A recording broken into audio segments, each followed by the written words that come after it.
इस लेक्चर में सेल के बारे में डिस्कस करेंगे, कोशिका के बारे में। Cells are the smallest structural and functional units of the body. Body के, शरीर के सबसे छोटी संरचनात्मक और क्रियात्मक इकाइयाँ हैं ये cells. Structural and functional, smallest structural and functional units of the body है, and they are grouped together to form tissues. जब वो सेल्स को एक साथ रखते हैं या एक साथ जब आ जाते हैं तो वो टिश्यूज ऊतक बनाते हैं। Cells are too small to be seen with the naked eye या बिना माइक्रोस्कोप के इन सेल्स को हम नहीं देख पाते हैं। They can be seen in the laboratory when viewed under microscope के थ्रू जब देखते हैं तब हम सेल्स को एनालाइज कर पाते, देख पाते हैं। Cells consist of plasma membrane, एक प्लाज्मा मेम्ब्रेन है, and inner to that there is cytoplasm. तो प्लाज्मा मेम्ब्रेन के अंदर ये इस डायग्राम में देखिए तो ये आउटर कवरिंग है जिसको प्लाज्मा मेम्ब्रेन कहते हैं। उसके अंदर की जो इस एरिया को साइटोप्लाज्म कहते हैं। Okay, and this cytoplasm contains a lot of organelles. Number of organelles है उसके अंदर, बहुत सारे ऑर्गेनेल्स भी है, जैसे न्यूक्लियस है, राइबोसोम्स है, एंडोप्लाज्मिक रेटिकुलम है, माइटोकॉन्ड्रिया है। इस प्रकार के ऑर्गेनेल्स भी इस सेल के अंदर रहते हैं। एक एक के बारे में बहुत सरल तरीके से समझने का कोशिश करेंगे। सबसे पहले plasma membrane. Plasma membrane is the outer protective covering of the cell. Cell के सबसे बाहर के जो कवरिंग है, आउटर कवरिंग है, और ये प्रोटेक्टिव कवरिंग है। सेल के एक्सटर्नल एनवायरनमेंट और इंटरनल एनवायरनमेंट को सेपरेट करने वाले और प्रोटेक्ट करने वाले, इंटरनल एनवायरनमेंट को प्रोटेक्ट करने वाले जो प्रोटेक्टिव कवरिंग है ये plasma membrane. So plasma membrane separates the internal and external environment of the cell. Internal environment, this is the internal environment, और ये external environment है। तो इस external and internal environment को separate करने वाले membrane है plasma membrane. This functions as a selective barrier.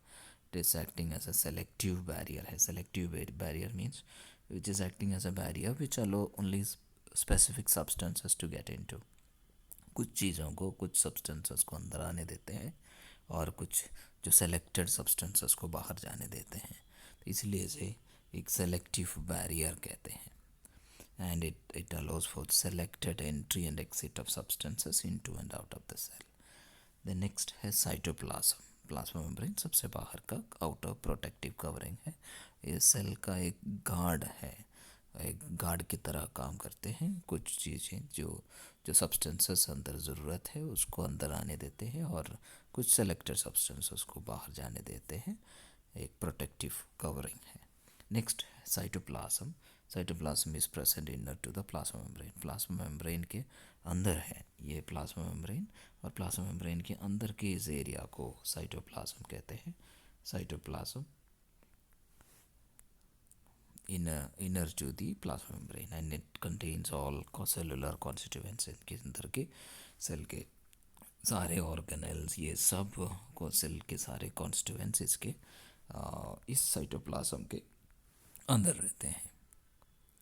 Okay, cytoplasm contains cytosol and organelle. Cytosol and organelle, cytosols और organelle दोनों इस साइटोप्लाज्म में रहते हैं। Cytoplasm is the fluid portion of the cytoplasm and this is the site for cellular reactions। so ये area है जिसमें the fluid portion है जिसको साइटोसोल कहते हैं, और उस साइटोसोल में बहुत सारे ये ऑर्गेनेल्स रहते हैं। ये सारे ऑर्गेनेल्स उस साइटोसोल के अंदर रहते हैं। सो साइटोप्लाज्म में साइटोसोल और ऑर्गेनेल्स है, और cytosol is the fluid portion of the cytoplasm जहाँ पे सेलुलर रिएक्शन सारे टेक प्लेस करते हैं। And cytosol constitutes for about 55% of the total cell volume। Total sale volume की 55% इस साइटोसोल है, and about 75 to 90% cytosol consists of water। इसके जो 90% भी वाटर ही रहते हैं साइटोसोल के। so that makes it the fluid portion of the cytoplasm। Okay, and cytosol also contains dissolved and suspended substances. Dissolved substances और suspended substances भी इस cytosol के अंदर रहते हैं, जैसे ions, albumin, fats, lipids, ATP, waste material, glucose, proteins, ये सब भी ये साइटोप्लाज्म के साइटोसोल में मौजूद रहते हैं, apart from the water. Water के अलावा मेजॉरिटी वाटर है, साथ में ये सारी चीज़ों भी साइटोसोल में रहते हैं। ऑर्गेनेल्स भी है, ऑर्गेनेल्स या और छोटे छोटे जो स्ट्रक्चर्स जो साइटोप्लाज्म के अंदर है, दे आर स्पेरिकल या स्पेशलाइज्ड स्ट्रक्चर्स रहते हैं which is present with in the cytoplasm. Cytoplasm के अंदर मौजूद ऐसे स्पेशलाइज्ड स्ट्रक्चर्स जिन्हें ऑर्गेनेल्स कहते हैं, they have a specific structure and function. इनको एक स्पेसिफिक स्ट्रक्चर है और इसके स्पेसिफिक फंक्शंस भी रहते हैं। The organelles include nucleus, mitochondria, ribosomes, endoplasmic reticulum, Golgi apparatus, lysosomes, cytoskeleton, ये सब साइटोप्लाज्म के अंदर मौजूद वेरियस ऑर्गेनेल्स हैं। एक एक ऑर्गेनेल के बारे में हम डिस्कस करेंगे शॉर्ट में। न्यूक्लियस, न्यूक्लियस सबने सुना ही होगा, लार्जेस्ट ऑर्गेनेल है सेल के अंदर के, लार्जेस्ट ऑर्गेनेल है and contained within the cytoplasm of the cell. Cell के साइटोप्लाज्म के अंदर मौजूद है। Most of the cell contain nucleus, सारे सेल में न्यूक्लियस रहते हैं and except mature red blood cells. ये मेच्योर रेड ब्लड सेल में न्यूक्लियस नहीं पाए जाते, बाकी सारे सेल्स में न्यूक्लियस पाए जाते हैं। Some other cells have multiple nuclei, कुछ सेल्स में एक से अधिक न्यूक्लियाई भी रहते हैं, न्यूक्लियस रहते हैं, सच एज स्केलेटल मसल्स वगैरह में, और उन सेल्स में एक से ज़्यादा न्यूक्लियस रहते हैं। ये एक न्यूक्लियस का डायग्राम है एंड इसके अंदर एक न्यूक्लियोलस रहते हैं और इसको कवर करते हुए मेम्ब्रेन है, इसको न्यूक्लियर एनवलप या न्यूक्लियर मेम्ब्रेन भी कहते हैं। Okay, let's see. So there is a double layered membrane covering the nucleus, nucleus को कवर करते हुए जो डबल लेयर्ड मेम्ब्रेन ये यहाँ ओपन करते हुए दिखाया है, डबल मेम्ब्रेन है, डबल लेयर्ड मेम्ब्रेन, एक अंदर और एक बाहर, इस प्रकार की डबल लेयर्ड मेम्ब्रेन से बना हुआ है, इसको न्यूक्लियर एनवलप कहते हैं। एक आउटर मेम्ब्रेन है, एक इनर मेम्ब्रेन है, इस प्रकार की दो मेम्ब्रेन है। Okay, and there are pores in the nuclear envelope में, इस मेम्ब्रेन में पोर्स है, होल्स है, they are called nuclear pores. Nuclear pores कहते हैं, छोटे छोटे ये पोर्स है, ये होल्स, जिन्हें न्यूक्लियर पोर्स कहते हैं। न्यूक्लियर पोर्स, न्यूक्लियर एनवलप में जो पोर्स है, ओपनिंग्स है, होल्स है, जिन्हें न्यूक्लियर पोर्स कहते हैं। And nuclear pores aloe the transport of substances, ये पोर्स के थ्रू ट्रांसपोर्ट सब्सटेंसेस अंदर और बाहर जाते हैं, न्यूक्लियर एनवेलप के अंदर और बाहर मूव करने में ये मदद करते हैं। There is a spherical body, spherical shaped body at the centre of the nucleus, जिन्हें न्यूक्लियोलस कहते हैं, उसको न्यूक्लियोलस कहते हैं, ये स्पेरिकल बॉडी को nucleolus at the centre. And this nucleus contain genetic material, इसके अंदर जेनेटिक मटीरियल है which controls the metabolic activities या all other activities of the cell. So genetic material उसके अंदर मौजूद है, जिसमें genes में मौजूद है। The next है mitochondria. Mitochondria are otherwise called the powerhouses of the cell. इसे powerhouse कहते हैं सेल के माइटोकॉन्ड्रिया को, and they are involve in the aerobic respiration. Aerobic respiration में ऑक्सीजन इस्तेमाल करके वो अपना सेलुलर एक्टिविटीज़ करते हैं। एरोबिक रेस्पिरेशन कहते हैं the process by which chemical energy is made available in the cell. Chemical energy cell के अंदर केमिकल एनर्जी अवेलेबल कराते हैं, एनर्जी प्रोवाइड करते हैं, इसीलिए इन्हें power house of the cell कहते हैं। Mitochondria generate ATP, adenosine triphosphate, ये प्रोड्यूस करते हैं, जनरेट करते हैं through chemical reactions, and aerobic chemical reactions के थ्रू वो एटीपी जनरेट करते हैं जो एनर्जी प्रोवाइड करने में मदद कर रहा है। The number of the mitochondria depends on how active the cell is. जितना ये है माइटोकॉन्ड्रिया की इमेज। ओके, इसके अंदर सेलुलर रिएक्शंस होते हैं जो एनर्जी प्रोड्यूस करते हैं, एटीपी सिंथेसिस करते हैं। ओके जितना ज़्यादा एक्टिव होगा जो सेल उतना ज़्यादा नंबर ऑफ माइटोकॉन्ड्रिया उस सेल के अंदर मौजूद होंगे। माइटोकॉन्ड्रिया के वॉल्स में टू मेम्ब्रेन्स है, एक inner mitochondrial membrane and outer mitochondrial membrane. Two membrane, एक बाहर जो है उसको आउटर मेम्ब्रेन, इन आउटर माइटोकॉन्ड्रियल मेम्ब्रेन, और अंदर एक और मेम्ब्रेन है जिसको जिसको इनर माइटोकॉन्ड्रियल मेम्ब्रेन कहते हैं। ओके, एंड ये जो जो फोल्ड्स हैं जिन्हें क्रिस्टे कहते हैं, right. So outer mitochondrial membrane covers the inner mitochondrial membrane, outer mitochondrial membrane inner mitochondrial membrane के बाहर है और ये माइटोकॉन्ड्रिया को बाहर से कवर कर रहा है। And inner mitochondrial membrane has many infoldings, वहाँ पे बहुत सारे इनफोल्डिंग्स देखने को मिल सकता है, इस प्रकार के फोल्ड्स, एंड जिन्हें क्रिस्टे कहते हैं, दे आर कॉल्ड क्रिस्टे। इनको क्रिस्टे कहते हैं। क्रिस्टे का फंक्शन ये है कि to increase the surface area for the chemical reactions, उसके अंदर केमिकल रिएक्शंस होने हैं, उसके लिए जो सरफेस एरिया को इस अंदर के सरफेस एरिया को बढ़ाने में ये क्रिस्टे मदद करते हैं। जितना सरफेस एरिया होगा उतना ज़्यादा केमिकल रिएक्शंस होने का चांस मिल जाते हैं। Large area present at the centre of the mitochondria is called matrix. So ये लार्ज एरिया जो सेंटर में है उसको मैट्रिक्स कहते हैं। Matrix, that area is called the matrix. उस एरिया में केमिकल रिएक्शंस हो रहा है। Okay, and the matrix is the fluid filled cavity present inner to the inner mitochondrial membrane. Inner mitochondrial membrane के अंदर की फ्लूइड फिल्ड कैविटी है या एरिया है मैट्रिक्स। एंड मैट्रिक्स में ही सेलुलर रिएक्शंस हो रहा है और वहाँ पे एनर्जी एटीपी प्रोड्यूस हो रहा है। Then ribosomes are the granular structures. Granular means दाने दाने जैसे स्ट्रक्चर्स है, आप यहाँ पे देख सकते हैं, ये छोटे छोटे जो दाने दाने जो स्ट्रक्चर्स है, दे आर राइबोसोम्स है। And they are the sites for protein synthesis. ये यहाँ पे प्रोटीन का सिंथेसिस हो रहा है, प्रोटीन की प्रोडक्शन हो रहा है। They synthesise protein from amino acids using RNA को यूज़ करते हुए ये प्रोटीन सिंथेसाइज करते हैं फ्रॉम अमीनो एसिड से। They are found on the surface of the nuclear envelope. ये न्यूक्लियस है, न्यूक्लियस के एनवेलप ये है, एंड इस न्यूक्लियर एनवेलप में भी अटैच्ड है, और ये रफ एंडोप्लाज्मिक रेटिकुलम में अटैच्ड है। Okay, they are present on the surface of the nuclear envelope, they are present attached to the rough endoplasmic reticulum, and they manufacture protein for export from the cell से export करने के लिए जो proteins का production ये करते हैं, ये राइबोसोम्स करते हैं। Ribosomes are some of the ribosomes are free और अनअटैच्ड, जो या कहीं और ये मौजूद रहते हैं, अनअटैच्ड रहते हैं, और साइटोप्लाज्म में कहीं पे भी देखने को मिलेगा।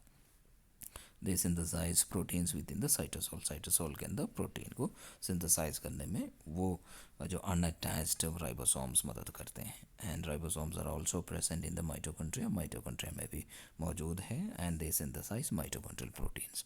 माइटोकॉन्ड्रियल प्रोटीन सिंथेसिस करने में ये वो मदद करते हैं। Then next है endoplasmic reticulum. Endoplasmic reticulum is a series of interconnected membranous canals.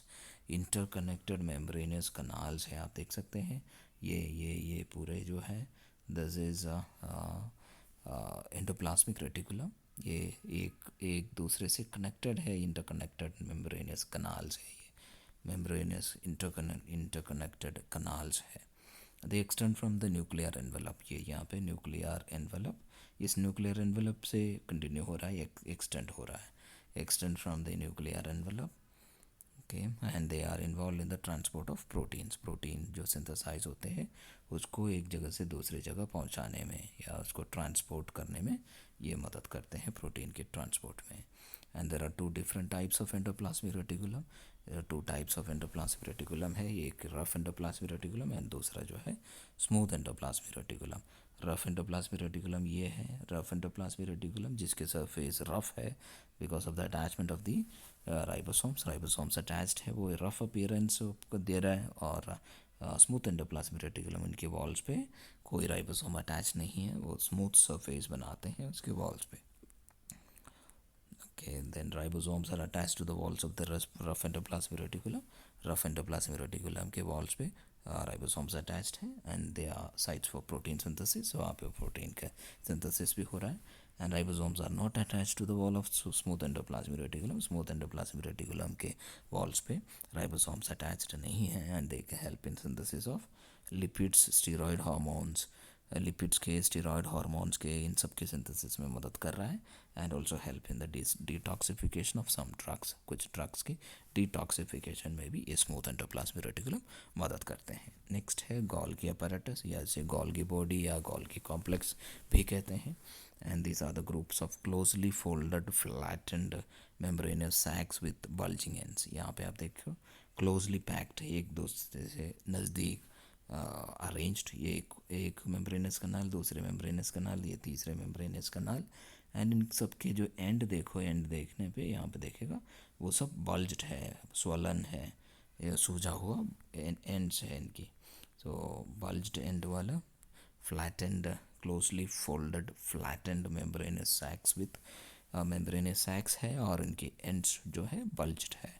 And the protein move from the endoplasmic reticulum to Golgi apparatus, and where they are packed into membranous vesicle called secretory granules.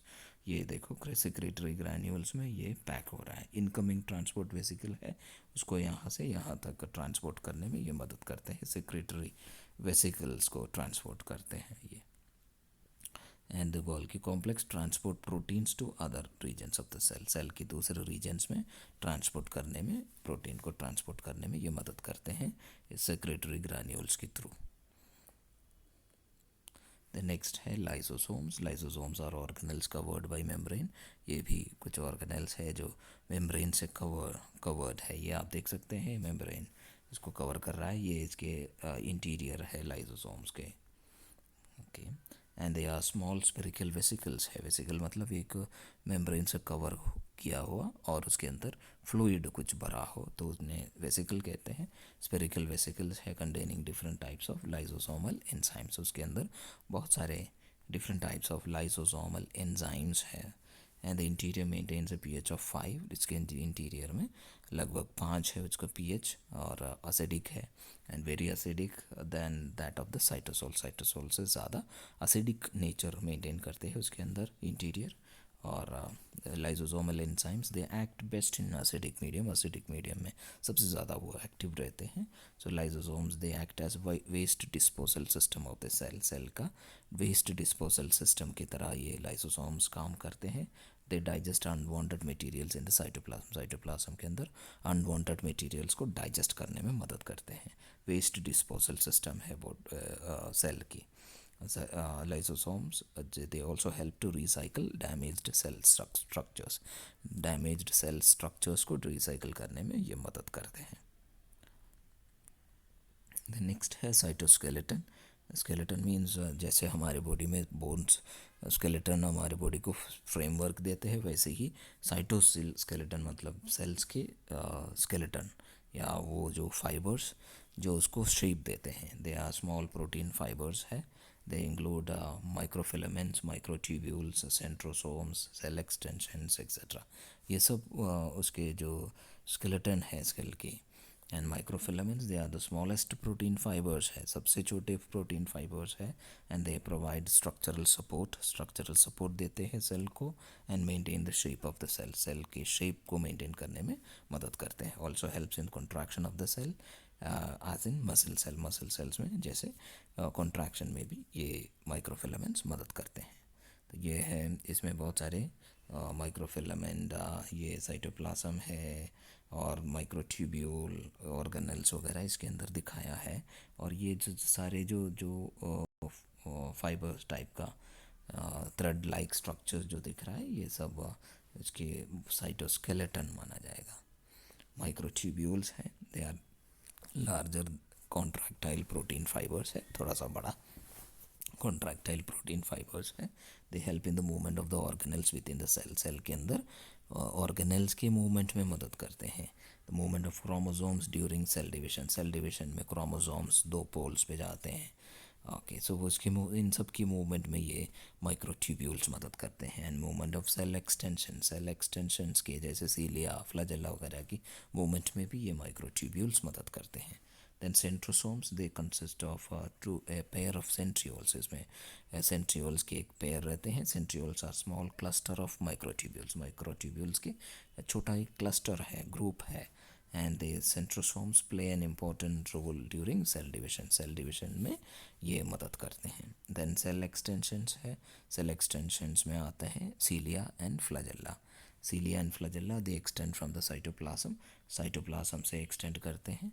And they are they extend from the the plasma membrane, and they formed of microtubules. Microtubules से बना हुआ है. Cilia, they are hair like projections है, and along the free border of the of some cells. कुछ cells के free border पे hair like projections देखने को मिलेगा, जैसे जिसको cilia कहते हैं. And cilia help in the movement of the substance along the surface. Movement of substances में मदद करेगा, जैसे upward movement of mucus through the respiratory tract. Respiratory tract में mucus को foreign bodies या sputum उसको डस्ट पार्टिकल्स वगैरह के साथ थ्रोट में लाने और थ्रोट से स्पिट आउट करने में वो मदद करते हैं. मूवमेंट ऑफ सब्सटेंसेस में मदद कर रहा है ये सीलिया. सीलिया के मूवमेंट की वजह से ऐसा हो रहा है.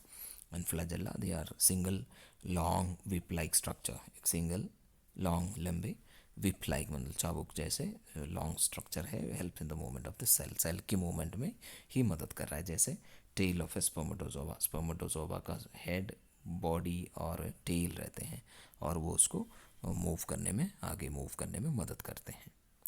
So that was all about the structure of cell and its organelles. Thanks for watching.